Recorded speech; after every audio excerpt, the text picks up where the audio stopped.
शरण्ये त्र्यम्बके गौरी नारायणी नमोस्तुते।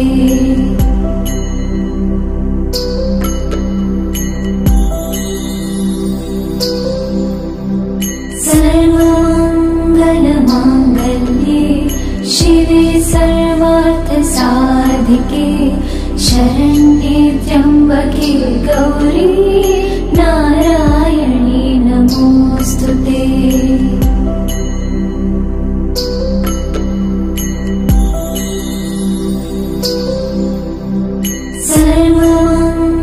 सर्वमङ्गलमाङ्गल्ये शिवे सर्वार्थसाधिके शरण्ये त्र्यम्बके गौरी नारायणी नमोस्तुते।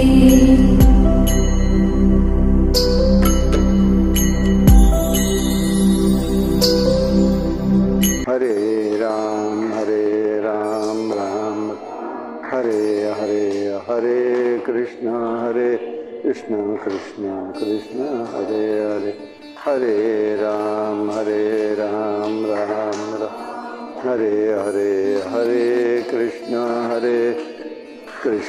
कृष्ण हरे हरे, हरे राम राम राम हरे हरे, हरे कृष्ण कृष्ण कृष्ण हरे हरे राम राम राम हरे हरे, कृष्ण कृष्ण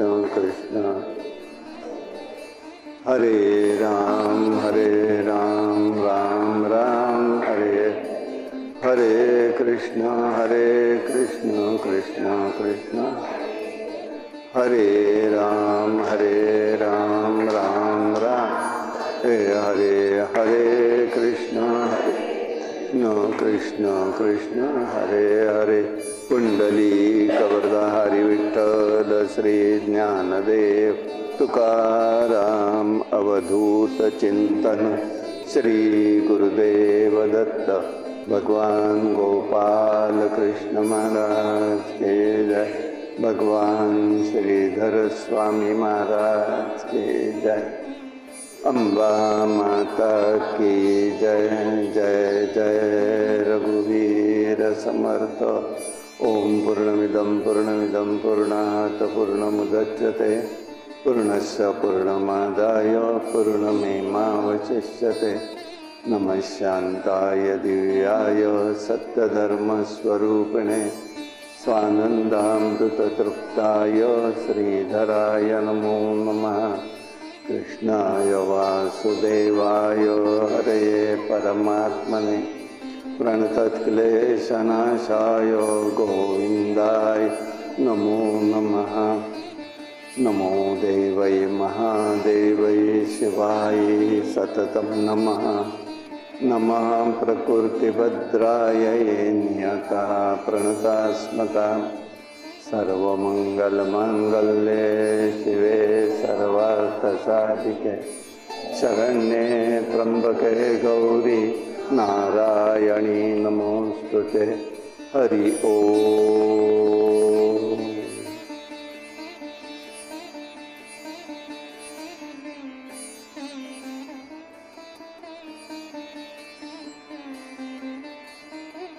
व्यास महर्षी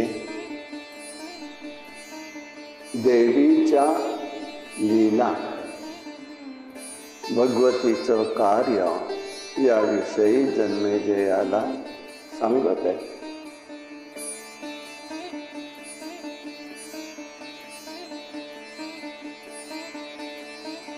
सूत हे सगळं महर्षी सूत हा विषय नैमिषारण्यामध्ये शौनक ऋषी आदींना सांगतात। व्यासांनी तपस्या केलेली आहे, पुत्रप्राप्तीसाठी केलेली आहे।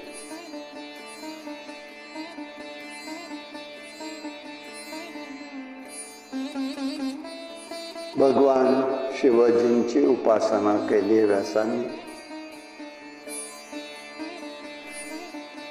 शिवांनी त्यांना आशीर्वादही दिलेले. आश्रमामध्ये परत आले व्यास महर्षी. तोच त्यांना धृत नावाची अप्सरा आकाशात भ्रमण करताना दिसली. व्यासांना पाहून ती घाबरली, परंतु तिने लगेच पोपटाचं रूप धारण केलं आणि ती उडून गेली. परंतु व्यासांचं सामर्थ्यच इतकं आहे की त्यांनी तिला जेव्हा पाहिलं तेव्हा काम उद्दीप्त झालेले होते. ते सामर्थ्य होतं.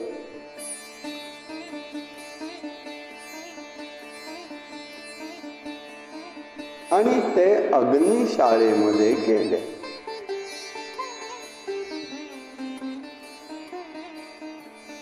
परंतु त्या सामर्थ्यानिशी ती जी धृती होती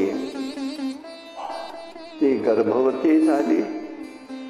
कालांतराने ती त्या ठिकाणी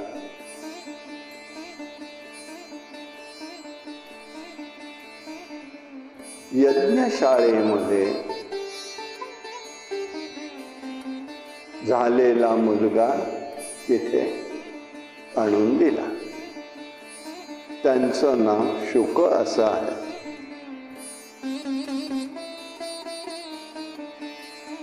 असं आहे, शुकाचार्य आणि शुकदेव दोन्ही एक आहेत का दोन आहेत हा विद्वानांचा प्रश्न आहे.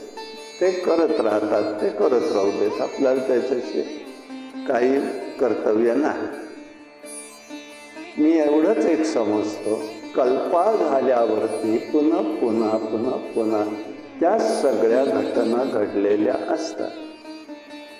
प्रत्येक कल्पामध्ये सूत्रात्मक रूपाने ते जरी असलं तरी घटना घडलेला काळ हा वेगवेगळा असल्यामुळे अंशतः त्यात फरक असू शकतो. पण व्यक्तिमत्वात, चित्रणात त्या व्यक्तींमध्ये फरक पडत नाही.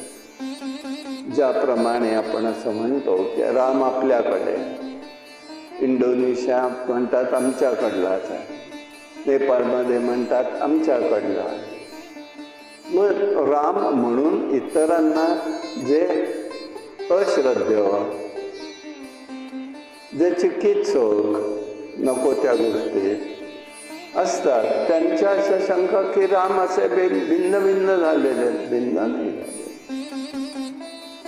चरित्रातला भाग तोच येतोय, ठिकाणं वेगवेगळी येतात. ह्याचाच अर्थ असा आहे, कल्पांतानंतर तेव्हा घडलेलं आहे तेव्हा त्या गोष्टी पुन्हा पुन्हा घडत असतात.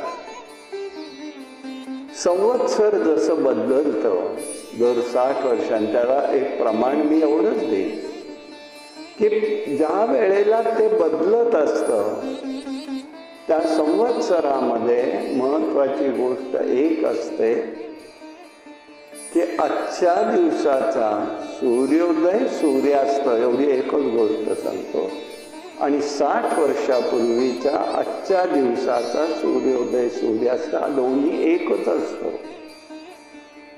तिथे बदल नाही घडत. पुन्हा पहिलं चक्र संवत्सराचं सुरू होतं. अशी 60 संवत्सर आपल्याकडे आहेत. तशा ह्या घटना आहेत. पुन्हा या सृष्टीच्या चक्रामध्ये पुन्हा पुन्हा पुन्हा पुन्हा अशाही गोष्टी घडत असतात.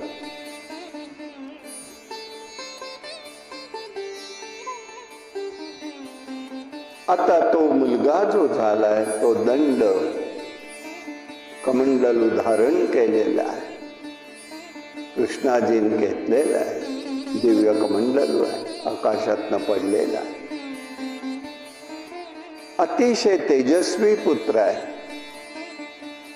त्याचं उपनयनही केलेलं आहे. ऋषींनी व्यासांनी.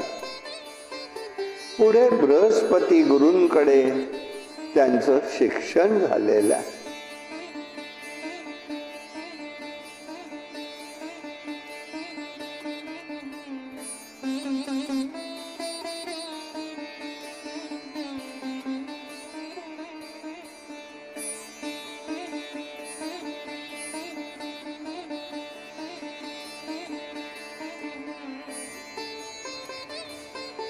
आता देवी भागवतांनी फरक असा केलेला आहे, तोही कानावर घालतो. यज्ञशाळेत जो प्रगट झालेलं अपत्य आहे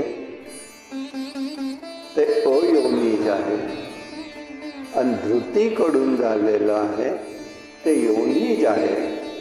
म्हणून दोन त्यांचे पुत्र समजले व्यासांचे, एक शुकाचार्य आणि एक शुकदेव.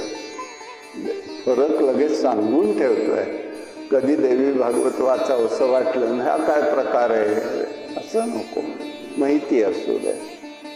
असे प्रकार त्या ठिकाणी भिन्न दिसतात.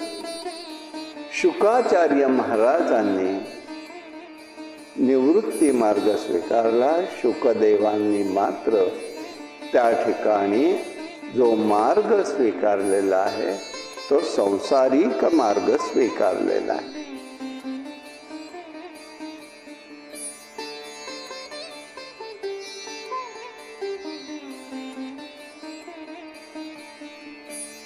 सर्व सुखाचा उपभोग घ्यावा, संसार करावा आणि मग आपण त्या निवृत्ती मार्गाकडे जावं, अशा प्रकारचा उपदेश त्यांनी सांगितला. म्हणून शुकदेवांनी एक प्रश्न विचारलेला आहे. का हो म्हणाले, दुःखरहित सुख मनुष्य लोकात कोणतं ते मला सांगा. दुःखरहित सुख कोणतं आहे? दुःखयुक्त सुखाला सुख म्हणता येत नाही. बरं, हे जरी केलं तरी स्त्रीचा स्वीकार करून संसारात तिच्या अधीन राहावं लागतं. मनात नसलं तरी अधीन व्हावंच लागतं. व्यास महर्षी मनामध्ये म्हणतायत ही मायाच आहे ना, मायेनीच हे रूप धारण केलेलं आहे. स्त्रिया हे मायास्वरूपी आहे आणि म्हणून सृष्टीमध्ये पराधीनता आहे. आणि जे स्त्री स्वाधीनच पूर्णपणे होतात त्यांना सुख कधीही प्राप्त होत नाही. घरी जाऊन काही बोलायचं नाही बरं का, समजून घ्यायचं, चर्चा करण्याचा विषय नाही. पुष्कळ गोष्टी त्यांनी इथे अशा पद्धतीच्या सांगितल्या. आत्मसुखाचा त्याग करून विषय सुख कशाला प्राप्त करावं? रोगग्रस्त वैद्य हा दुसऱ्या रोगात दुसऱ्याची चिकित्सा करत असतो, तसा हा गृहस्थाश्रम आहे. त्याला त्यांनी वैद्याची उपमा दिलेली आहे. अज्ञानाने प्रपंचात मग्न होतात. मनुष्य देह दुर्लभ आहे. वेदशास्त्राचा अध्ययन करून मुक्ती स्थिती प्राप्त करून घ्यावी. हे संसारात राहून माया गुणापलीकडे जात नाही, संसारबद्धता येते. एका बाजूला जर विचार केला तर ते म्हणतायत संसार हा गृहरूपी कारागृह आहे. मलाही त्यात गुंतायचं नाही. स्त्री पुरुष शरीरावर प्रेम करणारे असतात. सद्रूप किती जण जाणतात हे काही सांगता येत नाही. हा येणारा जो अनुभव आहे तो ज्याचा त्यालाच घ्यावा लागतो, ज्याचा त्यालाच घ्यावा लागतो. सांगून होत नाही, सांगून समजतही नाही. आणि म्हणून परमात्मा विषय हा सुखाचा असतात, तेव्हा तुम्ही मला त्यात का गुंतवून ठेवता, असं शुकदेव शुकाचार्य महाराज हे बोललेले व्यासांना. मी बृहस्पतींचा शिष्य अशा आशामय गृहस्थ आश्रमात मला राहायचं नाही. मला बंधनातनं मुक्त होण्याचा अभ्यासच करायचा नाही. म्हणजे बंद व्हायला जायचंच कशाला, मग सुटायचा प्रयत्न पाहिजे कशाला, हाचा विषय त्यांनी तिथे मांडला. ज्ञानी लोक गृहस्थाश्रमला भीत असतात, मनुष्य जन्म प्राप्त होऊ नये बंधनात असतात. नरदेहाचा उपयोग समजला पाहिजे. हे खरंच आहे, एवढा हाच महत्वाचा भाग आहे. नरदेह कशासाठी दिला आणि वास्तविक असं आहे, दोघांनी जर आलं एकत्र आणि एका विचारात आलं तर याच्यासारखा सुसह्य संसार नाही, परमार्थिकच संसार तो.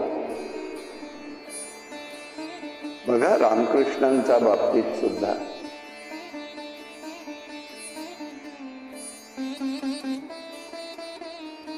विवाह झाल्यापासून आणि अलीकडल्या काळातला सण तो, अलीकडे आम्ही इथे 75 साली एकत्र आलो तो याच जागेवरती. प्रल्हाद महाराज खर्ड्याचे, विदर्भातले, ही परंपरा म्हणजे गोंदवलेकर महाराजांची परंपरा. दत्त महाराज कवीश्वरांना किंवा कवीश्वर घराण्याला मानणारे होते. आणि मी डोळ्यांनी पाहिलं बाबा. कोणी जर त्यांना पाहिलं असेल, त्या भागातला असेल, कोणी अनुभव आला असेल तो. ज्ञानेश्वर महाराजांची 700वी या ठिकाणी आम्ही केली जयंती. त्यावेळेला दत्त महाराज म्हटलं कोणाला बोलवावं, आपल्याच हस्ते होऊ देत, आपण अधिकाऱ्यात नाही म्हणाले. आपण असं करा की प्रल्हाद महाराजांना बोलव म्हणून बोलवलं. 4 दिवस अगोदर पत्र आलं, मी काही येऊ शकत नाही. महाराजांना दाखवलं, आता काय करायचं म्हटलं, तयारी तर झाली आहे, काळजी करू नका म्हणाले. पुन्हा पत्र लिहू, मी लिहितो, तुम्ही लिहा पत्र परत एकदा. लिहिलं. मी आता त्याच्यातला मजकूर सांगत नाही, पण ते येण्याला कबूल झाले. काय वैशिष्ट्य असतं महात्म्यांचं. आणि मग मला कल्पना काहीच नाही, महाराज मला ते बोललेच नाही.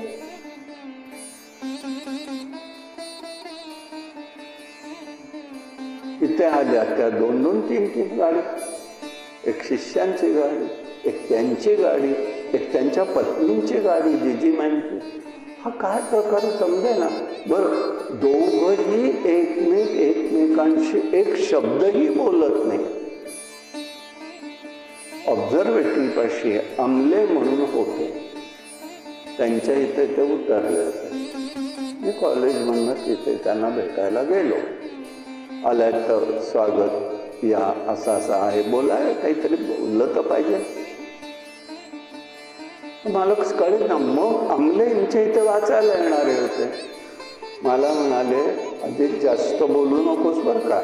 आता म्हटलं मी काय जास्त, तुला मी सांगतोय तेवढं ऐक. बरं, आता मोठ्या माणसांचं ऐकायचं एवढं आम्हाला माहिती, म्हणून ऐकलं, गप्प बसलो, काय म्हणतील ते ऐकलं. मग म्हणाले, अहो यांच्या पत्नी आणि यांचा विवाह झाल्यापासून दोघं एकमेकाशी एक शब्दही बोलत नाहीत, पण दोघं बरोबर राहतात.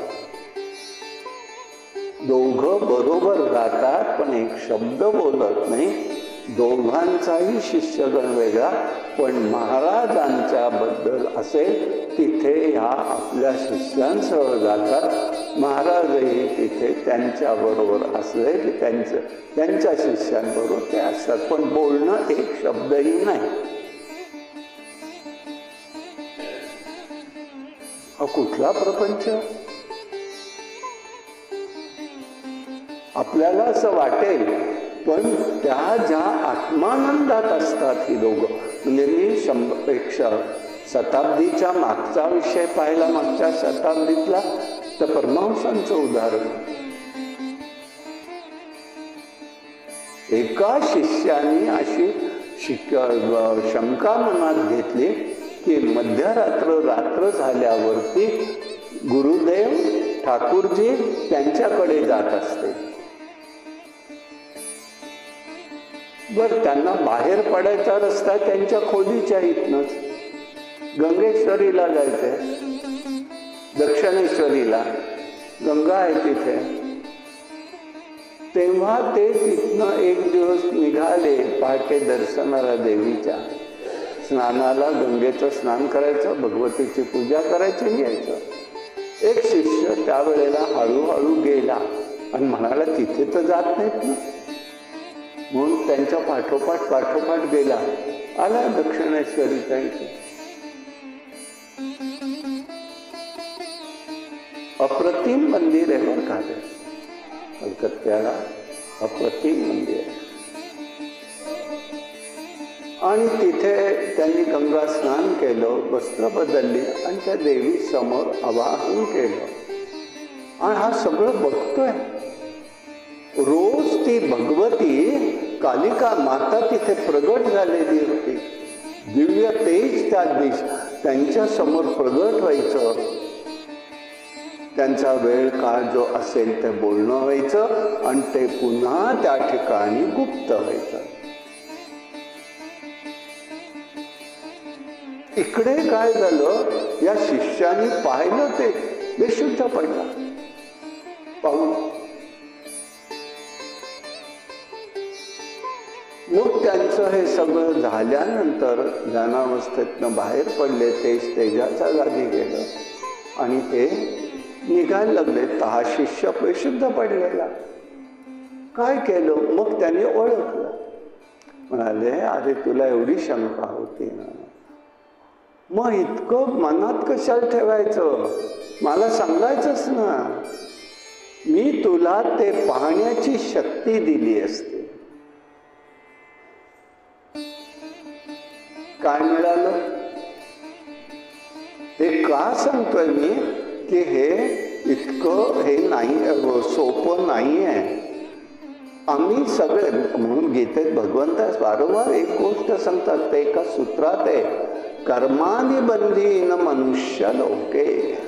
मनुष्य कर्मानी बांधलेला आहे.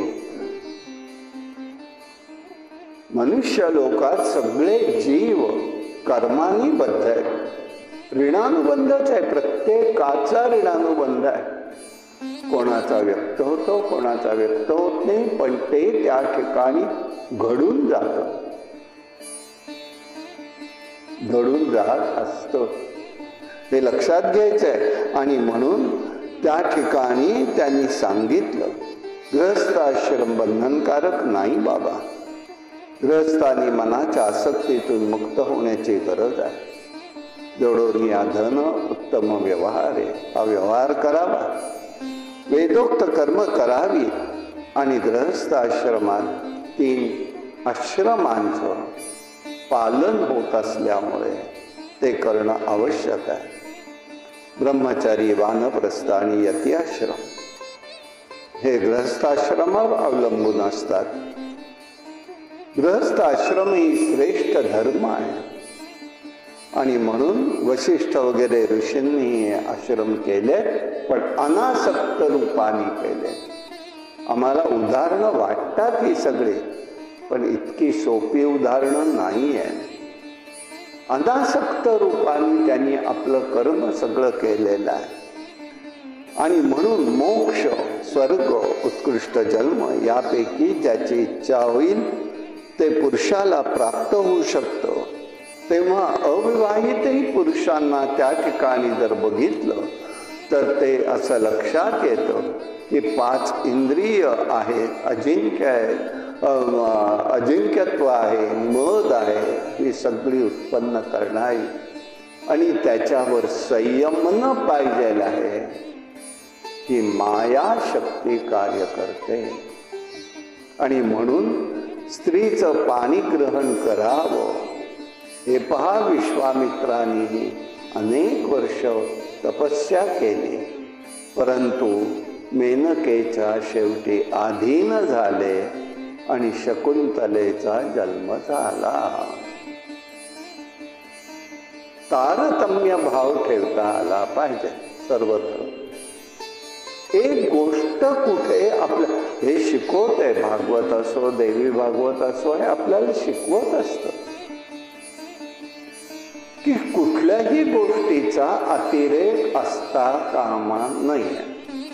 आणि म्हणून शुकदेव म्हणतात, गृहस्थाश्रम जाळ्याप्रमाणे, कोणालाही सुख पूर्ण मिळतं असं होत नाही. आणि यासाठी स्त्रियांवरून अनेक संग्राम झालेले आहेत. जन्मदुःख, जरा दुःखम, दुःखंचैव ते यथा गर्भवासस्य सुखदुःखम विष्ठा मूत्रये पिता. हे त्या ठिकाणी जीवाला वारंवार सोसावं लागतं.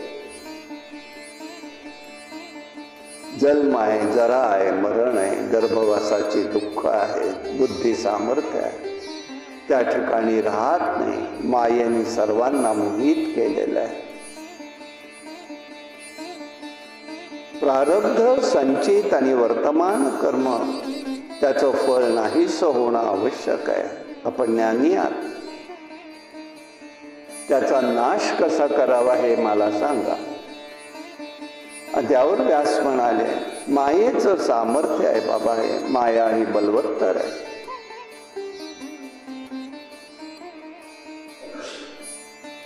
शुकदेव म्हणाले, द्रव्य हे सुखाचं साधन आहे, ते सुख समृद्धी देतं. सुख हवं असलं तरी द्रव्य संपादन करणं आवश्यक आहे. मनुष्य धर्म यासाठी आहे. गृहस्थाश्रम आसक्तीने केला की बंधनाचा होतो. आणि म्हणून वेदाच्या आज्ञेने प्रपंचातून मुक्त व्हावं. त्यामुळे त्याच्यासारखा आनंद वेगळा नाही. सत्कर्म करावीत आणि घरात राहून भगवत चिंतनामध्ये जीवाने मुक्त व्हावं. हा उपदेश त्यांनी त्या ठिकाणी केलेला आहे. मग व्यासांनी त्यांना सांगितलं, बालरूप विष्णू वटपत्रावर शयन करत असतात. भागवतातल्या 12व्या स्कंदातली गोष्ट. त्यावेळेला वटपत्रावर शयन करत असताना कल्याणी महालक्ष्मी ही दिव्य आभूषण धारण करून शांत रूपाने त्याचं रक्षण करत असते. निराधार अशा उदकात ती वटपत्रावरील बालरूप महाविष्णू परब्रह्माचं रक्षण करते. तेव्हा तिची उपासना कर. ही कार्यकारण शक्ती कल्याण स्वरूपी आहे आणि तिची आराधना ही प्रत्येकाला करणं आवश्यकच आहे. हा भाग त्यामध्ये आहे. अतर्क्य अशी ही महाशक्ती साकार आहे. या चैतन्य शक्तीपासून सर्व सृष्टी निर्माण असून स्त्री ही शक्तीचं प्रतीक आहे, जाणून घ्या. गृहस्थाश्रम हे सृष्टी रचनेतील कार्य आहे. यासाठी निर्हेतुक उपासना करी संसार बंधनातनं पालन करून जीवाने आपलं रक्षण करावं. असं आहे. नुसतं मुक्त होऊनही उपयोग होत नाही. नुसतं मुक्त होऊन सुद्धा उपयोग होत नाही हे सांगतायत. त्याचा अर्थ काय म्हणाल? जोपर्यंत आम्ही जीव शिव ऐक्य होत नाही. दुसरा उदाहरण, नदी समुद्राला मिळाल्यावर तिचं अस्तित्व राहतं का? हे जसं राहत नाही तसं अस्तित्व राहिलं नाही तर उपयोग आहे, नाही तर नाही आहे, नाही तर नाही आहे. आणि म्हणून हे ओळखता आलं पाहिजे. आई वडिलांनी, पती पत्नींनी, स्त्री पुरुषांनी मुलगा झाला म्हणून उपदेश करावा, परंतु कुठे थांबायचं हे कळलं पाहिजे. मुलगा म्हणून सांगावं, पण कुठे थांबायचं हे ठरवलं पाहिजे. मुलगा असो मुलगी असो, ज्ञान प्रपंचाचं हवंय, नाही तर अनर्थ होईल हे ओळखून वागायचं असतं. तेव्हा हे का सांगतोय? व्यासांनी ओळखलं आणि थांबले तिथे, उपदेश करायला परत गेले नाही. आणि म्हणून त्यांना म्हणाले जीवन मुक्त जनक राजा. दोन गोष्टी येतात, जीवन मुक्त आणि मुक्ती, ही वेगवेगळी आहे. जीवन मुक्त म्हणजे काय? जीवनामध्ये परमात्म्याचं ज्ञान झाल्याबरोबर देह सुटणं, जीवन मुक्त. त्या जीवनात जरी पुढे असेल तरी त्यातनं मुक्त व्हायचं, सोडून द्यायचं. सुटलं गेलं पाहिजे. हे सगळं अशक्य असं वाटेल, पण एक वेळ अशी येईल, चिंतन करत गेला तर हो शक्य आहे. अशक्य असं वाटणार आहे, हे स्वाभाविक आहे, मी आधीच सांगतो. पण तिथे थांबतं जीवन. आणि जीवन मुक्त म्हणजे यथावकाश मिळालेलं जीवन संपल्याबरोबर पुढे जन्माला यायचं नाही, ही मुक्ती. परिपूर्ण भगवंताशी समान म्हणून तुकाराम महाराज म्हणू शकले, पैल आले हरी शंख चक्र गदा हाती, त्याच्या हातात धरी. आणि नाभी नाभी, गरुड म्हणे नाभी नाभी, भिवू नको. तुकाराम महाराज, तुकारामा तू भिवू नको, मी आलोलय भगवंताला घेऊन, सांगतायत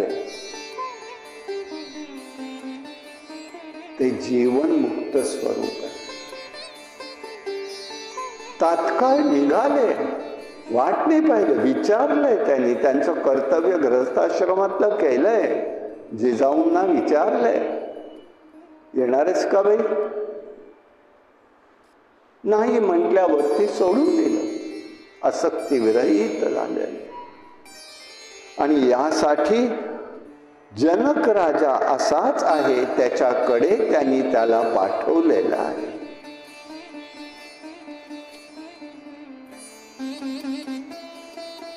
शुक हे जनक राजाकडे गेले. जाताना अनेक प्रकारे सृष्टी वैभव पाहिलेलं आहे. जनक राजाची गाठ पडली, चर्चा झाली.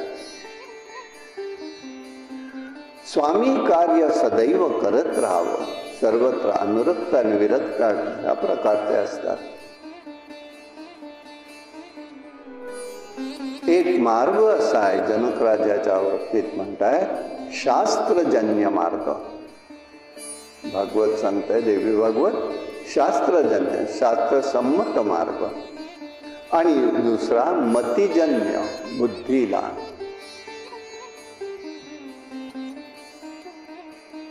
योग्य अयोग्य त्याच्यातनं ओळखायचं असतं. ज्याचं संसारात मन असेल त्याला अनुरक्त म्हणतात. त्याला अनेक प्रकारचं दुःख आणि दुसरं म्हणजे त्याला सुखही अंशतः मिळतं. अर्थात ते जर प्राप्त झालं नाही तर तो पुन्हा दुःखीच होतो. आणि म्हणून सुखात आणि विघ्नात जो सुखात विघ्न आणतो तो त्यांचा शत्रू बनतो. आणि म्हणून एकनाथ महाराज वारंवार सांगतात, कोण्याही जीवाचा न घडो मत्सर वर्म सर्वेश्वर पूजनाचे. सर्व अंश हे सगळेच्या सगळे परमात्म्याचेच अंश आहेत हे ओळखावं. आणि म्हणून या ठिकाणी मूर्ख जेव्हा मोहवश असतात तेव्हा त्या ठिकाणी चतुर लोक मोहाच्या अधीन होत नाही. साक्षी भावानी पाहावं लागतं. आत्मचिंतन वेदांत विचार करून संसार सुखरूप करतात. ज्ञानी माणसाचं काम क्रोध आणि प्रमाद हे शत्रू असतात आणि ते त्याच्यामध्ये गुंतून पडतात आणि पुन्हा त्यांचं सगळं ते सुरू राहतं.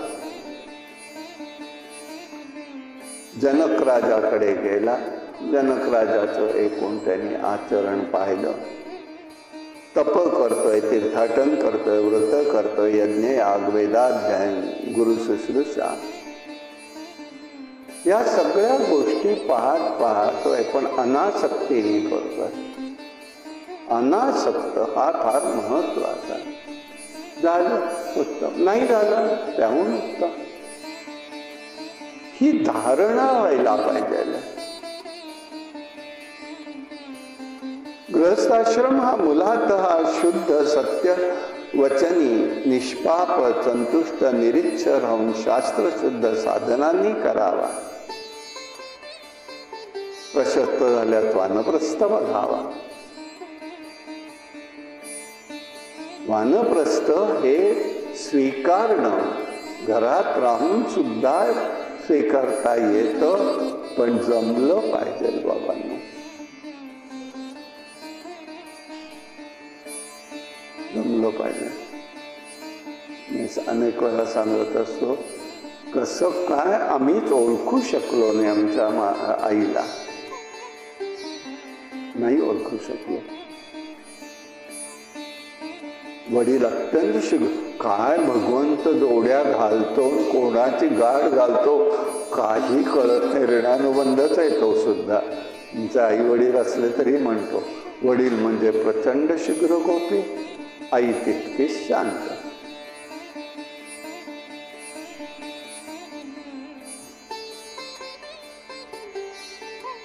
बर दोघही असेच. भौतिक दृष्टीने पाहिलं तर एक पूर्ण अवसान, एक पूर्ण पौर्णिमा.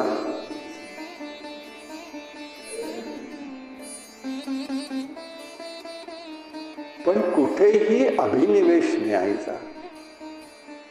मुलांची जशी लग्न आहे, तुम्ही तुमचे बघा पती, आमच्या ह्याच्यात पडू नका. माझा भोग आहे, मला भोगायचं आहे, ते असेपर्यंत माझं चालेल. होईल तसं तुम्ही त्याच्यात लक्ष कोणी घालायचं नाही. तुम्हाला वाटलं यायचं बघत जा, नाही तर तुमचं तुम्ही संसार करा.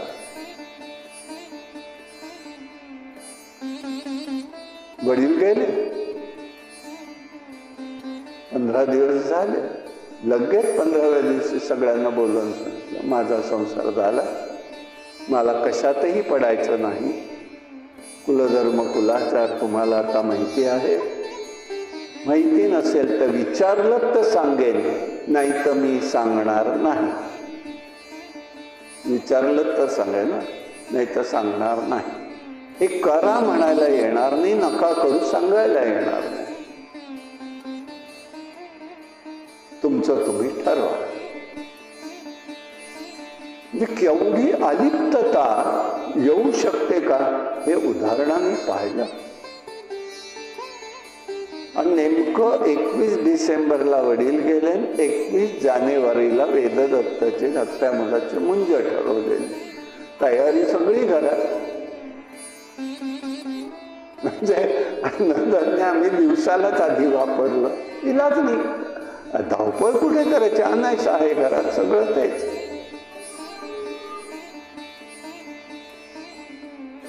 आणि त्यांच्या बरोबर 15व्या दिवशी कवीश्वरांच्या पत्नी गेल्या. पहिला दिवस गणेश्वर शास्त्री द्रविड आले होते महाराजांकडे. तेव्हा त्यांना माझी गोष्ट कळली, माझ्याकडे आले. बर ज्ञाते ते सगळ्याचे ज्ञाते. त्यांच्या वडिलांनाही मी पाहिलं, राजराजेश्वर द्रविड शास्त्री. त्यांना सबंध भारत देशात सगळेच लोक मानत होते. म्हणजे राजकारणापासूनचे सगळे लोक, समाजकारण, राजकारण कुठलेही. एक योग आला मला, गाणगापूरला ते आले होते, जाणार होते. मला नेलो होतं बरोबर त्यांनी. काय एक दिव्य अनुभव तिथे आम्ही त्यांच्याबरोबर स्वामी महाराजांचा घेतलेला. इतके अधिकारी. म्हणून वेददत्त म्हटलं असं असं झालं, आता वर्षभर म्हणजे नाही करता यायची ब्राह्मणाच्या मुलाचं एकदा. आणि आपल्याकडे रूढीच्या विचित्र आहे की घरात गेलं की वर्षाच्या आत कार्य केलं पाहिजे. ही चुकीची रूढी आहे. वर्षभर करायचं नाही आहे, वर्षानंतर करायचं. आता म्हटलं कसं काय करणार, तर पुढे तरी लाभ काय आहे, पत्रिका कळू शकत होती. अरे म्हणाले, नेमकं बघितलं म्हणाले, अहो 3 वर्ष पुढे त्याला मिळणार नाही, हे काही बरोबर नाही म्हणाले. आता एक काम करा, आत्ताच्या आत्ता संवत्सर बदलायच्या आतमध्ये करायचं. पण कुठला आधार घ्यायचा, ब्राह्मणाच्या मुलाची मुंज ही 8व्या वर्षी लागली पाहिजे, हा आधार घ्यायचा आणि करायचा. त्यांनी महाराजांना सांगितलं. महाराज म्हणाले अगदी बरोबर आहे, तुम्ही सांगताय ते करायचे आपल्याला वेददत्ताची मुंज. अहो पण म्हणतो आता करणार कसं, समोर हे असताना असं झालेलं. तर आम्ही घरात सगळं करत होतो शनिवारातल्या. वेददत्त सर्वेशी 8 दिवस म्हणजे घरातच झाली, त्याची तशीच ठरवली, घरात सगळं चाललेलं. आता करणार कुठे, कसं, समोर कसं करायचं असा प्रश्न. महाराज म्हणाले एवढी चिंता वाटते ना, माझ्या इथे करा. बरं म्हटलं, बघतो.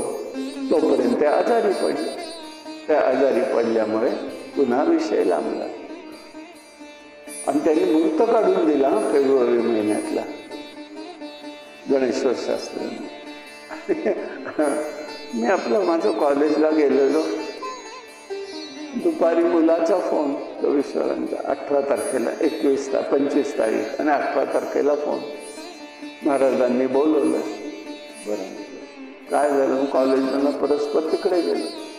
मला म्हणाले वेददत्त मुंजीचं काय ते.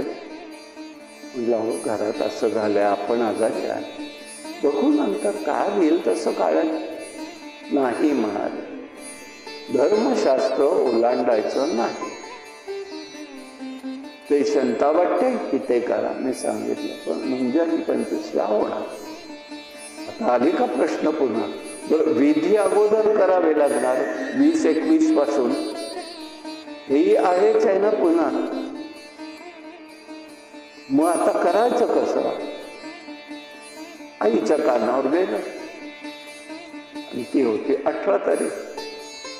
आई म्हणाली आधी घरी यायचं, कपडे बदलायचे, म्हणजे इथेच होणार, इथेच घरात करायचे. आणि विचार केवढा मोठा होता याच्यासाठी सांगतोय मी. एका सेकंदात म्हणाली अरे तो लहान आहे, उद्या मोठा झाला की काय म्हणेल, माझे आजोबा गेले म्हणून माझ्या बाबांनी माझी मुंज कशी तरी उरकली, होता कामा नये. त्याची जशी केलीस तशीच याची करायची, आणि नाही तू ऐकलंस तर मी सगळा खर्च करेन, मी उभी राहील. काय कुठलं धारिष्ट,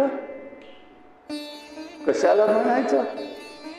जा म्हणाले, दोघंही जण या कपडे बदलून, आत्ताच्या आत्ता वरनं या कपडे बदलून, आणि लगेचच्या लगेच मी आत्ता लाडू करते, पत्रिका वगैरे काही नको म्हणाले, पान सुपारी लाडू देते तिळाचे करून जा, आणि देवाला गणपतीला आजच ठेवून या, 21ला आपल्याला सुरू करायचं ना सगळं. अगं म्हटलं, हे सगळं कसं करायचं का? तुम्हाला काय करायचंय? तुला माझ्या आनंदासाठी म्हणताय, माझ्यासाठी म्हणताय ना, मीच सांगते, तुमचा आनंद तो माझा आनंद आहे, तुमचा आनंद तो माझा आनंद आहे. आणि सगळं झालं, वाड्यात पूजा झाली, सगळं भिक्षावर त्यांनीच काढायला लावले सगळं. आणि नंतर आम्ही फोटो पाहिल्यावर लक्षात आलं, फोटोच्या मध्ये बरोबर ती कुठेही फोटो आली नाही, चुकवून टाकत होती. वानप्रस्थ ह्याच्यासाठी सांगतोय, हा अधिकार केवढा झाला, जाताना कृष्णाचं दर्शन झालं. 15 दिवस खेळ चाललेला होता, 15 दिवस.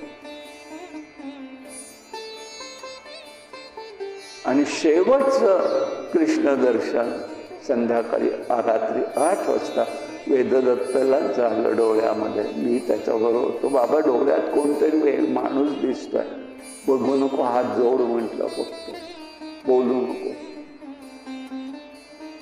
आणि 10 वाजता म्हणाली, तो आलाय, मी आता त्याच्याबरोबर चालले, मला आता काही बोलायचं नाही, सांगायचं नाही. मान फक्त हल्ली आणि सांगायचा उद्देश एवढाच, हे अलिप्तता होऊ शकत नाही का? होऊ शकते. आणि त्या 15 दिवसाच्या चर्चेत मी लिहून ठेवलंय सगळं. काय म्हणायचे? म्हटलं, अगं तुला कुठे कृष्ण एवढा दिसतो, मला अजून दिसत नाही. तुला कसा दिसत नाही? तुला दिसतो म्हणूनच तू भागवताच्या वेळेला मलाच इथे सांगितलंस ना. तिच्या इच्छेसाठी मी 90 साली घरामध्ये केला होता माझा. तर म्हणाली, तसाच तो आहे बरं का. मग तुला दिसल्याशिवाय बोललास तू? अरे बापरे म्हणतो, काय लिहिला भगवंताचे, काय लिहिला. आणि यासाठी म्हणतोय, पोथा येत नाही असं नाही. आता थांबायचं कुठे हे त्यांनी या ठिकाणी सांगितलेलं आहे की अग्नी. आणि त्यामुळे हा वानप्रस्थ अग्नीची उपासना, अग्नी उपासनेने आत्मा श्रांत आणि शुद्ध होतो, वैराग्य संपन्न होतो. संन्यास विरक्त पुरुषांसाठी आहे. एकूण देवी भागवतात मनुष्याचे 16 संस्कार साधारण सांगतात, पण इथे 48 संस्कार सांगितलेले आहेत. अंतःकरण परिपक्व नसतं, इंद्रिय निग्रह नसतो, तेव्हा विकार उत्पन्न होतात, वासनांचा क्षय होणं अवघड आहे. यासाठी हळूहळू त्याचा त्याग करायचा. वासना शांत झाल्या म्हणजे मुंग्या साखर खातात, हळूहळू ग्रहण करतात, मग विश्रांती घेतात. तसं या ठिकाणी जीवानी घ्यावी. मग सुतांनी या ठिकाणी मत्स्यगंधेची उत्पत्ती सांगितलेली आहे. यमुना तीरावरती ब्राह्मण संध्यावंदन करत होते. एक अप्सरा अद्रिका नावाची जवळ आली, विक्षेपांना त्रास दिला, शाप दिला त्यांना, जा मत्स्य होशील म्हणून. शरण आली तेव्हा तिने उपशाप दिला, तू जेव्हा 2 अपत्यांना जन्म देशील तेव्हा मुक्त होशील. इकडे उपपरीच नावाचे एक सात्विक धर्मनिष्ठ श्रीमान असा राजा होता. चेदी राजा आहे तो. इंद्राने त्याला तपोबळाने सुंदर विमान दिलं. ते विमानात राहायचा. पत्नी त्याची गिरिका होती, तिला 5 पुत्र होते. एका गिरिकेने एक पुत्र प्राप्तीची इच्छा केली, ती त्याने आज्ञा दिली. मृगेला जावं श्रेष्ठ मानून तो गेला. मनात स्त्रीचं चिंतन होतं. आणि त्या चिंतनात वीर्य गळून पडलं. वाया जाऊ नये म्हणून वटपत्रावर घेतलं आणि ते द्रोण तो द्रोणात घेतलं. तो द्रोण वटपत्राचा होता. तो घेऊन तो निघाला. तेवढ्यात श्रेण पक्षाने तो घेतला आणि तो निघून गेला. तो द्रोण शेवटी तिथे इतर पक्ष्यांबरोबर चंचुयुद्ध झालं आणि त्याच्यात तो द्रोण तिथे पाण्यात पडला. अद्रिकेनी तो जो मत्स्य होती तो द्रोण मिळाला. तिने वीर्यग्रहण केलं. तिला गर्भवती झाली. त्यावेळेला त्या ठिकाणी तिला 2 शुभचिन्हयुक्त पुत्र झाले. मुलगा एक मुलगी आहे. उपचर राजा होता. वसुपुत्र त्याने ते मुलं त्याला दिलेली आहेत. धर्मवचन त्या ठिकाणी होतं की जे काही मिळेल पाण्यामधून आणि जमिनीतनं ते निम्म जातं. व्यक्तीला एक भाग जातो, एक भाग यांना जातो, राजाला जातो. मुलगी कोळ्याला दिली. मुलगा जो होता तो त्यांनी ठेवून घेतला आणि त्या स्त्री अप्सरेला त्या ठिकाणी मुक्तता मिळाली आहे. तीच मुलगी पुढे मत्स्यगंधा म्हणून प्रसिद्ध पावली. काळाच्या ओघात काय चक्र फिरतं माहिती नाही, परंतु पराशर ऋषींनी काळावरही सत्ता मिळवली होती. पराशर ऋषी आले. नदी क्रॉस करून जायचं होतं, नदीच्या पलीकडे जायचं होतं. तेव्हा ते म्हणाले तुम्हाला पलीकडे नाही. तो मत्स्यगंधेचा बाप होता, वडील होते, ते तिथे जेवत होते. ते मत्स्यगंधेला म्हणाले तूच घेऊन जा, मी जेवतोय. ऋषी आले, घेऊन जा. पराशरांना घेऊन गेले. तिला पाहून तिथे त्यांना कामवासना प्रगट झाली. पण ती घाबरलेली होती. ती म्हणाली मला जर व्हायचा असेल तर ज्येष्ठ असा त्रैलोक्यात श्रेष्ठ ठरणारा मुलगा हवा आहे. पण म्हणाले संग घडला तर ती म्हणाली माझं कौमार्य भंग होईल, मी भंग होऊन देत नाही म्हणाले सामर्थ्याने. म्हणून ते त्या ठिकाणी जाताना हा संकल्प आहे सगळा. प्रत्यक्ष संग कोणाचेही यांचे नाही आहे, हे लक्षात घ्यायचं.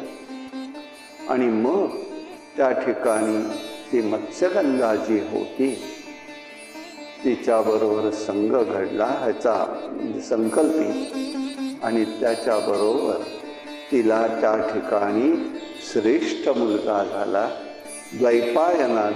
द्वीपामध्ये झालं म्हणून द्वैपायन व्यास म्हणून त्यांचं नाव झालं. अशी उत्पत्ती सगळी सांगतायत. महाभारतापर्यंतचा काळ या ठिकाणी सांगितलेला आहे. पण वैशिष्ट्य एक झालं की मत्स्यगंधा ही कोळ्याच्या जवळ वाढल्यामुळे तिच्या शरीराला सतत हा मत्स्याचा गंध यायचा आणि म्हणून तो त्या ठिकाणी गंध मात्र तिचा निघून गेला. पुढे तिचा संबंध जो आहे तो त्या ठिकाणी अंशभूतेन देही जीवस वेद चार निश्वास चिद्रूपा माया पराशक्ती नमो सुखायच. चतुर्विध पुरुषार्थ प्राप्त करून देणारी आदिशक्ती आहे. या आदिशक्तीला कोणत्याही कारणाने उच्चार केला की अक्षय सिद्धी प्राप्त होते. म्हणून आपलं मनोरथ पूर्ण करण्यासाठी आदिशक्तीचं स्मरण करावं.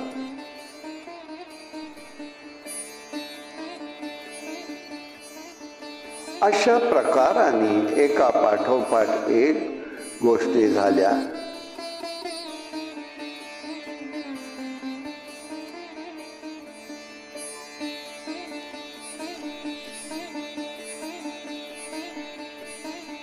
वेदव्यासांनी पुष्कळ काम केलेलं आहे. वेदाचं रक्षण केलेलं आहे. निषाधाकडे ती राहिल्यामुळे तिच्या ठिकाणी हे स्वरूप होतं.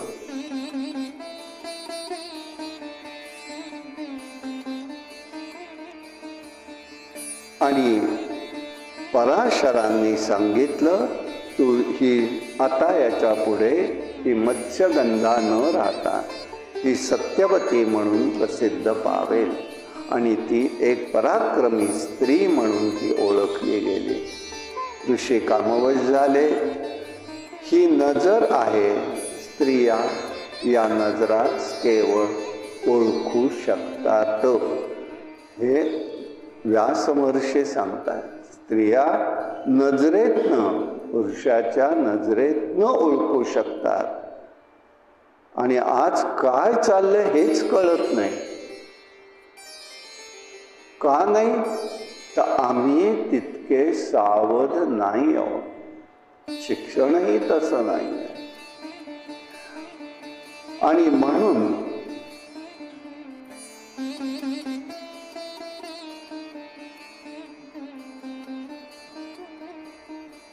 अशा प्रकाराने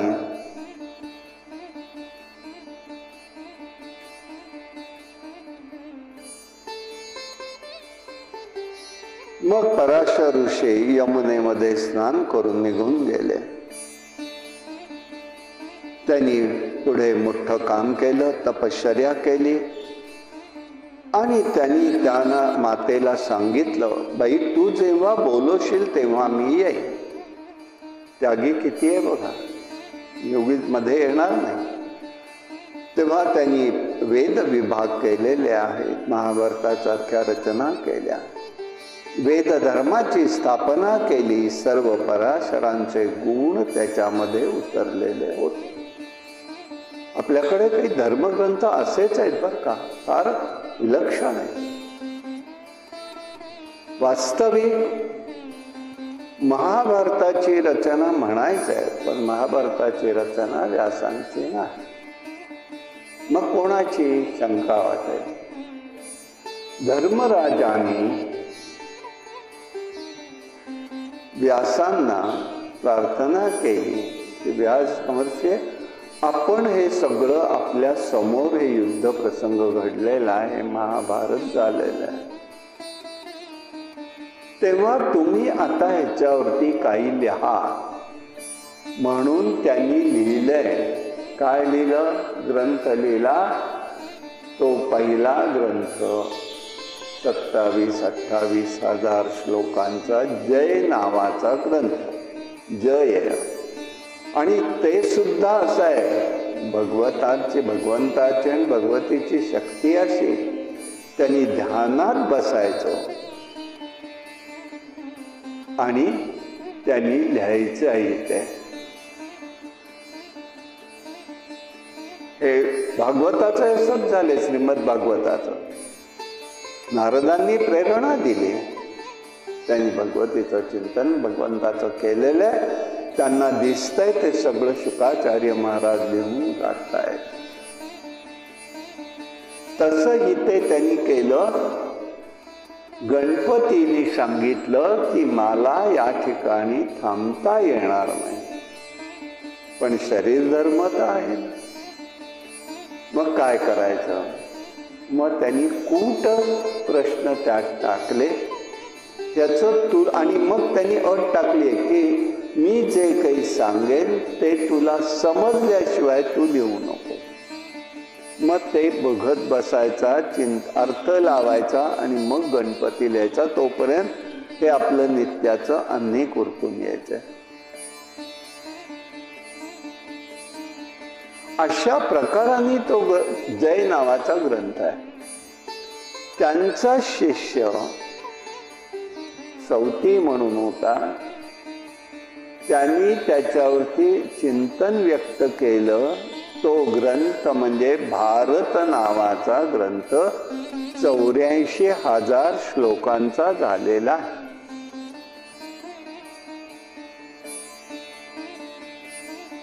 पुढे वैशंपायन शिष्याने तो ग्रंथ 1,00,000 श्लोकांचा केला. त्याचं नाव महाभारत. महाभारत कुठे आलं लक्षात घ्या. ही एक एक एक स्टेज आहे सगळी. गीता सुद्धा एवढी नव्हती.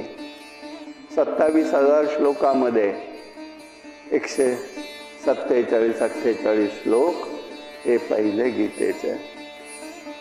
पण सगळे हुशार मंडळी, त्यांना माहितीये हे भगवंतानी सांगितलं म्हटल्याशिवाय लोक ऐकणार नाहीत, पाठही करणार नाही. म्हणून ती पुढे झाली 400-450 श्लोकांची भारत ग्रंथात, आणि महाभारतात 700 श्लोकांची झाली. आता परवाच मला कळालं, कोणीतरी विद्वान माणसांनी त्याच्यात अनेक श्लोक ऍड केलेत आणि 770 श्लोक 50-60 श्लोकांचे काहीतरी झाले. म्हटलं आम्ही काहीतरी ग्राह्य धरणार नाही, असू दे, त्यांचं ज्ञान ज्याच्या त्याच्यापासून. ह्याला कसं चाललंय, कशी परिवर्तन होत असतं हे बघायचं आहे. आणि म्हणून हे स्वरूप लक्षात येईल आपल्याला. हे काम विकार आहे. ऋषी सांगतात हे पंचबाण आहे. पंचबाणांच्या शक्ती रूपाने जीवाच्या ठिकाणी प्रगट होतात. तेजस्वी पंचबाण या ऐक्याने तेजस्वी गर्भधारणा होत असते. बाण म्हणजे पंचमहाभूत असून त्याच्या ऐक्यातून देह निर्मिती होते, म्हणून ऋषी त्याला पंचबाण म्हणतात. आणि या पंचबाणाच्या सूत्रावरून ऋषींनी गर्भ उपनिषद म्हणून केलेला आहे. गर्भवतीला पित्याने वाचायचंय आणि गर्भवतीने शांतपणे ऐकायचंय, तर तेजस्वी मुलं जन्माला येतात. आता किती जण करतायत?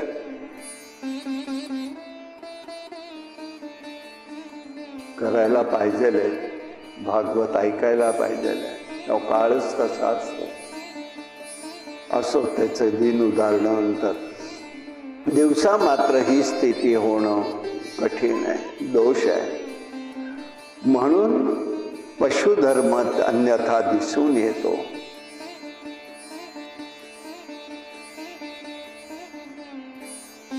आता जो मुलगा होतो त्यावेळेला तो मोठा झाला, म्हणजे मुंजीच्या वयाचा झाला की मातेला म्हणू लागला, माते ईश्वर कृपा आणि पित्याचे अमोघ सामर्थ्याने मला शक्ती प्राप्त झाली आहे.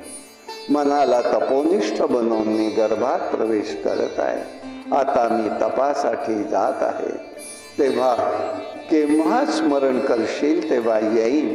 आणि म्हणून त्यांनी द्वैपायन व्यास म्हणून विष्णूंचा अंश म्हणजेच हा ज्ञानावतार प्रगट झालेला आहे. पुढे शंतनू राजाची आणि त्या सत्यवतीची भेट झाली हे त्यांनी सांगितलं. इक्ष्वाकू वंशात सत्यवान नावाचा धर्मशील आणि चक्रशील राजा होता, चक्रवर्ती राजा होता. महाभीष नावाचा राजा होऊन गेला.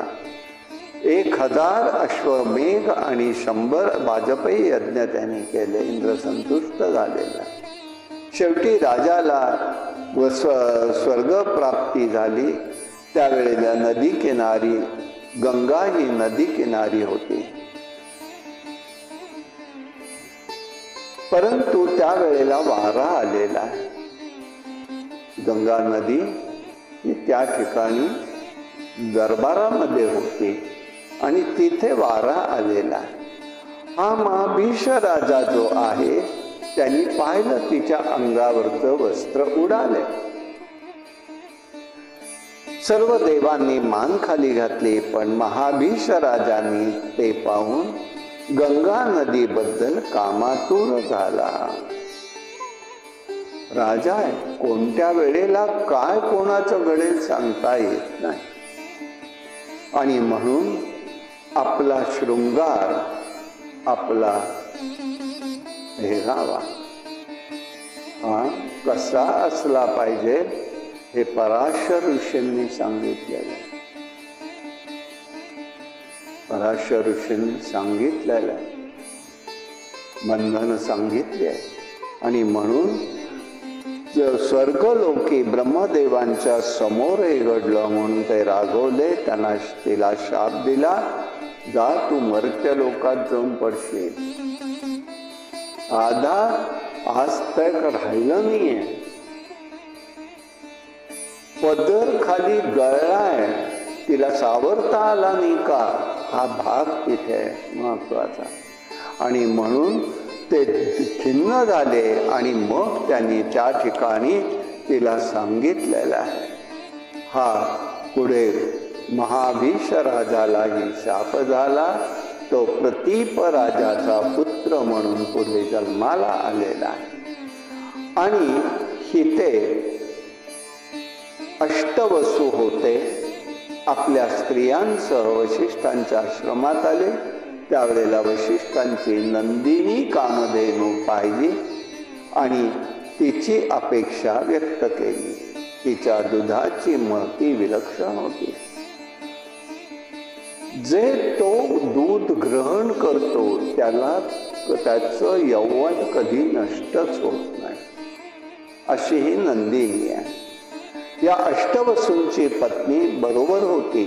तिला वाटलं उशीनर राजाची कन्या आपली मैत्रीण आहे, तिच्यासाठी ही धेनू घेऊन जाऊ, तिला रोगमुक्त होईल. मग त्या नंदिनीला ते वसू घेऊन जाऊन लागले. वशिष्ठ हे पाहत होते. वशिष्ठ आश्रमात नव्हते. परत आले तेव्हा त्यांना धेनू आणि वत्स दिसेना. त्यांनी आपल्या दिव्य चक्षूंनी ओळखलं काय झालं आहे म्हणून. तेव्हा त्यांनी वसूला शाप दिला, मनुष्य योनीत जावं लागेल.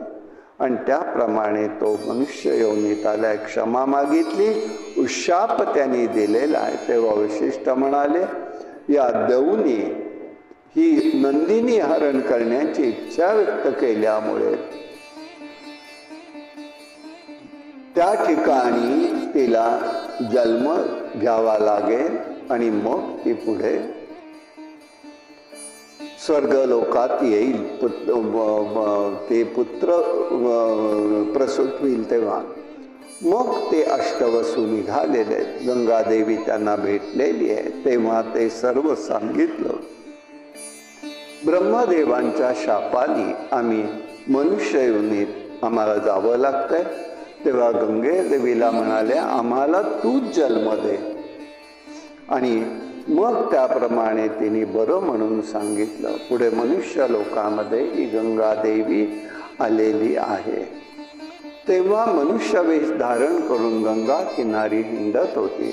तेव्हा महाभीष राजा हा ब्रह्मदेवांच्या शापाने मनुष्य लोकात प्रतीप नावाचा पुत्र जो राजा होता, त्याचा पुत्र शंतनू म्हणून होता, त्याच्याबरोबर त्यांचा संग घडला, ओळख झाली. शंतनू राजा असताना त्याला ही गंगा नदी दिसली. गंगा दिसलेली आहे आणि मग त्यांनी त्यावेळेला तिच्याकडे मागणी घातलेली आहे. तेव्हा तिने सांगितलं, बाबा रे, मी एकच सांगते, मी विवाह करेन, पण माझ्या काही अटी आहेत.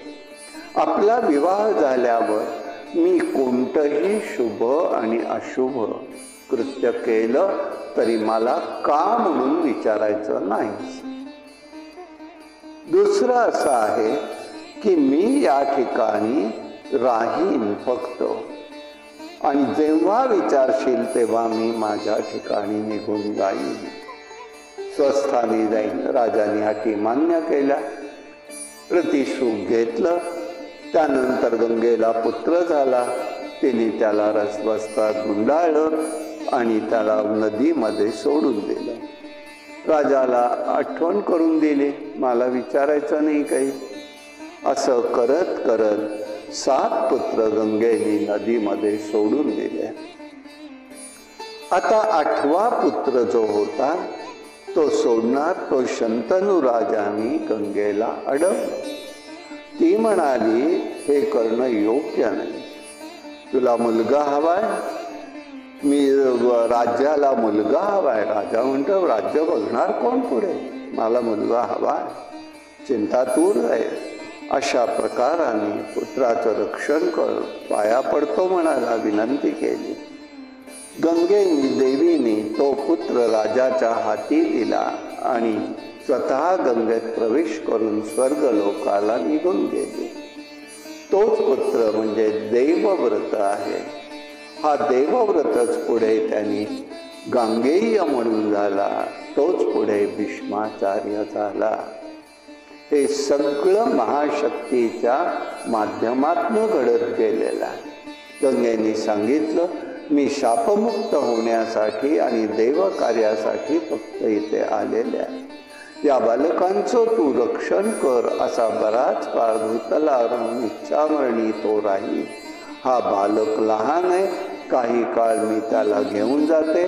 राजवाड्यात राहणं योग्य नाही आणि मग योग्य वेळेला मी तुझ्या हातात आणून देते. त्याबरोबर तो बालक आणि गंगा अदृश्य झाले. 7-8 वर्षांनी गंगा नदीचं पाणी कमी झालं असलं. असं का झालं म्हणून शंतनू राजा पाहायला आला असताना एक बालक बाणाने गंगेचं पाणी अडवत होता आणि म्हणून तो बालक म्हणजे शंतनू. राजाने विचारलं, तू कोण आहेस? तू वीर बालक दिसतोस, हा बालक कोण आहे? गंगादेवी त्याला म्हणाली, अरे हाच तुझा पुत्र आहे आणि हा 8वा वसू आहे. अशा प्रकाराने सांगितलं आणि मग वेद आणि धनुर्वेद याला निष्णात केलेलं आहे. वशिष्ठांच्या आश्रमात त्याचं शिक्षण झालं असून परशुरामा इतका त्याचा अभ्यास झालेला आहे. त्याचा स्वीकार करावा हे सांगून मुलाला आता शंतनू राजाच्या ताब्यात देऊन ती तिथून निघून गेलेली आहे. अशा प्रकाराने हे सगळं चाललंय. ही परमशक्ती म्हणजे आदिशक्ती आहे. आता शंतनू राजा आणि पुढे त्यांना त्या ठिकाणी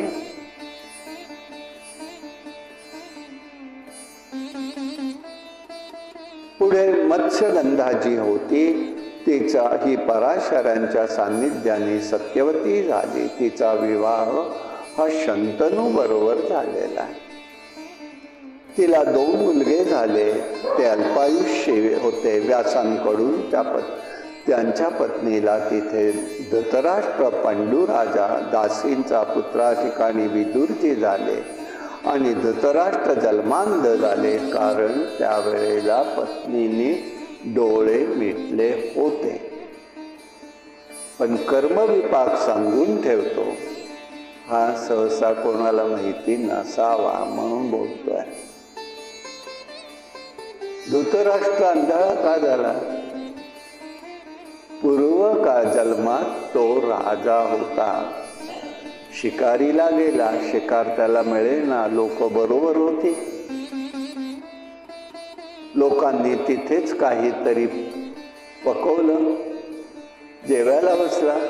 जेवत असताना त्यांनी आपली गळ्यातली साखळीची पद्धत असते, गळ्यातलं होतं ते बाजूला ठेवलं. बसलाय जेवायला. राजा असतो. सगळी तयारी झाली. जेवण करत असताना ती साखळी त्या झाडावरती अनेक पक्षी होते. पक्ष्यांनी पाहिलं आणि ती साखळी पळवली. एका पक्षाने ती साखळी पळवली खरी, पण सगळ्या शिपायांनी वगैरे राजाचं जेवण झालं की मिळण्यासाठी प्रयत्न केला, पण तो काही पक्षी सोडेना. तो पक्षी एक घ्यायचा की दुसरा घ्यायचा, मग तिसरी पक्षी नव्हती ती घ्यायची. पुन्हा त्या तिघांच्यात खेळून बाकी सगळे पक्ष्यांची काव. संध्याकाळ झाली, शिकारही नाही, साखळी गेली. पक्ष्यांनी आज आपल्याला खेळवलं. त्याचा राग त्या राजाला आला आणि त्यांनी संध्याकाळच्या वेळेला तो वृक्ष पेटवून दिला. पक्षी सगळे उडून गेले, पण तिथे 97 पक्षी होते. 100 पक्षी. त्या पक्ष्यातले 97 पक्षी अग्नीमध्ये जळून गेले. डोळे मिटलेले होते, लहान. त्याचा परिणाम काय झाला? धृतराष्ट्र जन्माला आला. त्या शापात सगळ्या जीवांनी शाप दिला. तो अंध म्हणून आला. अंध आला तो आला, पण हे 3 पक्षी होते ना, तो धृतराष्ट्र, दुर्योधन, दुःशासन आणि दुःशाला, बाकी 97 पक्षी हे आलेले, ते प्रवृत्ती मार्गे होते सगळे, म्हणजे सगळेच होते तसे, पण त्याच्यातले हे 3 प्रभावी. कर्म कसं असतं, कर्माचा सिद्धांत केवढा विलक्षण आहे हे लक्षात घ्यायचंय आपल्याला. कुठलंही कर्म दुष्कर्म म्हणून तर आपला बेन रहुगण राजाला जडवर्ताने सांगितलं नाही का, मला कशात अडकायचंच नाहीये. हे विलक्षण असतं, कर्माचं बंध हा विलक्षण असतो. आणि म्हणून धृतराष्ट्र जन्मांध आहे, त्याला 2 पत्नी आहेत, त्याला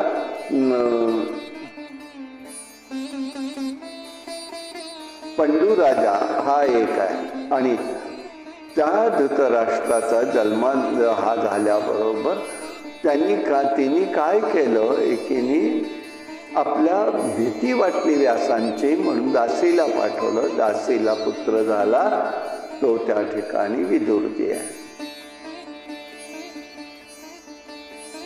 अशा प्रकाराने ते झालं.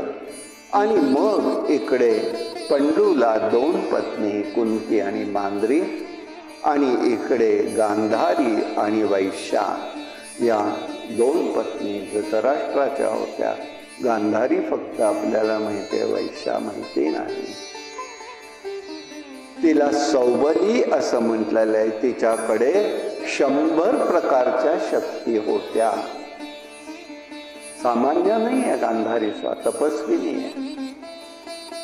आणि म्हणूनच तिने काय केलं, विवाहात आपला पती अंधळा आहे हे समजल्याबरोबर पट्टी बांधून घेतली, मीही अंध राहीन. मगाशी आपल्याला म्हटलं संसारामध्ये कसं असतं त्याचं उदाहरण हे एक आहे. पती पाहू शकत नाही, मी पण पाहणार नाही हे विश्व.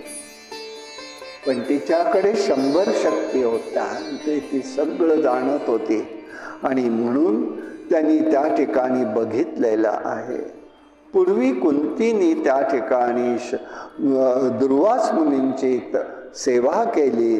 कुंतीला तिने वर दिलेला आहे आणि म्हणून मंत्रशक्ती दिलेली आहे. आणि त्या मंत्रशक्तीने तिला जो पाहिजे तो पुरुष तिला भेटू शकत होता.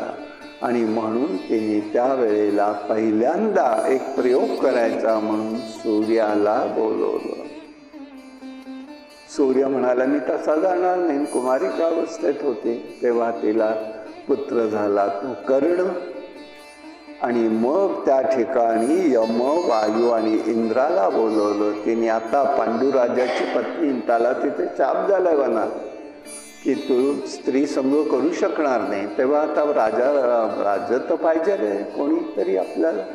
म्हणून कुंतीने आपला मंत्रविद्याचा उपयोग करून या तिघांकडनं पुत्र प्राप्त करून गेला. धर्मराज, भीम आणि अर्जुन. इंद्र अर्जुनाचा, वायूकडून भीम आणि यमाकडून धर्मराज, युधिष्ठिर असे पुत्र झाले. अशा प्रकाराने झालं. मग आता मांद्रीला नको का म्हणून तिलाही मंत्र तिने दिला. आणि अश्विनी कुमारांकडनं तिला नकुल आणि सहदेव हे पुत्र झालेले आहेत. अशा प्रकाराने हा सगळा वंश विस्तार सांगितला. पंचबाण मंत्राने, मंत्र आहेत हे, अशा सहाय्याने त्या ठिकाणी सगळं घडलं. विष्णू शक्ती परा प्रोक्ता, क्षेत्रख्याता तथा परा, अविद्या कर्मसन्यस्त, तृतीया शक्तिरिष्यते. ही तृतीयेची शक्ती आहे. या शक्ती कशा कार्य करत असतात हे लक्षात घ्यायचं आहे आपल्याला. आणि म्हणून हे पराशक्ती विष्णूंची, अपराशक्ती क्षेत्रज्ञ शक्ती आहे, तिसरी शक्ती आहे. आणि म्हणून जीवात्मा हा क्षेत्रज्ञ आहे. तिसरी शक्ती कर्म आहे आणि ते कर्म विद्या आणि अविद्या असू शकतं. आणि म्हणून या संगतीने बघायचं आहे. वास्तविक अंबरीशामुळे दुर्वासांना वस्तुस्थिती समजली असताना त्या ठिकाणी सत्संगतीचा उपयोग समजणं आवश्यक असतं. बुद्धीकडून कार्य करण्याची शक्ती परमेश्वराची आहे. करता करत ऐश्वर्य ही भावना हवी आहे. सज्जन मंडळी काम करतात, ज्ञानी कसे वागतात त्यांचं अनुकरण करावं आणि हे समजलं पाहिजे. प्रयत्न हवा आहे. प्रयत्न म्हणजे यज्ञ तो देव जाणावा हे. आणि म्हणून भगवंत गीतेत सांगतात, श्रद्धावान लभते ज्ञानम तत्परहा संयदेंद्रिया.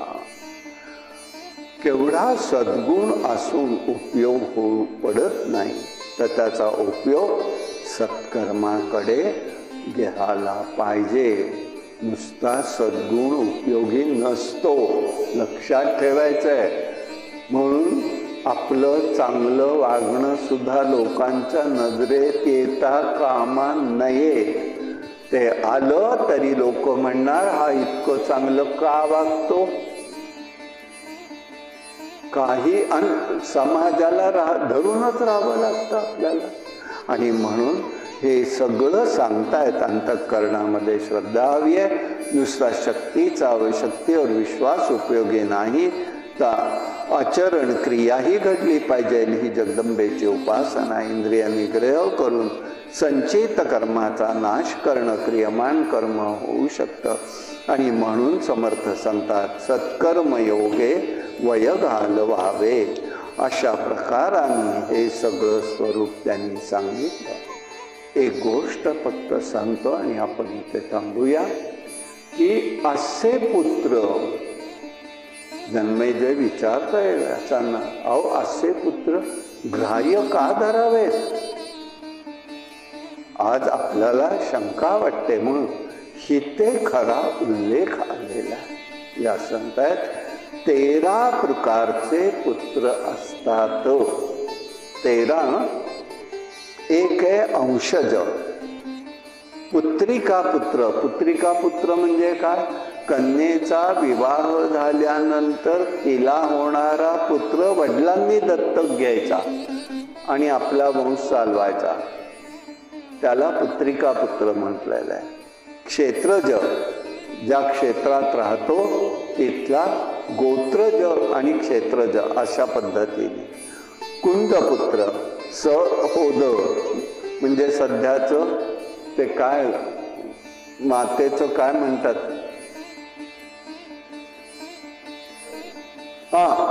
तो पुत्र. कृत, वनात सापडलेला, कोणी दिलेला, विकत घेऊन असलेला. अंशज याचा अर्थ त्या ठिकाणी वीर्यापासून उत्पत्ती. क्षेत्रज्ञ म्हणजे आपत्प्रसंगी अन्य पुरुषाकडून. गोलक म्हणजे पती निधनानंतर स्त्रीला होणारा पुत्र. कुंड म्हणजे पती असताना इतरांकडून पुत्रप्राप्ती. नंतर विवाहापूर्वी गर्भवती राहणं आणि विवाहानंतर प्रसूती होणं. कानीन म्हणजे कन्या असताना पुत्रप्राप्ती होणं, सापडलेला पुत्र, कोणी दिलेला पुत्र. कृत, विकृत पुत्र आणि दारिद्र्य व्यक्तीला पैसे देऊन केलेला पुत्र. पांडव हे क्षेत्रज पुत्र होते. अर्थ समजावा म्हणून फक्त सुस्पष्ट केलं. चला आता पुढचा विषय आपण उद्याला पाहू. कायेन वाचा मनसेंद्रिये वा बुद्ध्यात्मना मां प्रकृती स्वभावात् करोमि यज्ञं सकलं वरद. समर्पयामि. हरि ओम तत्सत्. विठ्ठल विठ्ठल विठ्ठल विठ्ठल विठ्ठल विठ्ठल विठ्ठल विठ्ठल. पुंडलिक वरदाहरी विठ्ठल. श्री ज्ञानदेव तुकाराम अवधूत चिंतन. श्री गुरुदेव दत्त. भगवान बालकृष्ण महाराज, भगवान श्रीधर स्वामी महाराज के जय. जय रघुवीर समर्थ. अंबा माता की जय.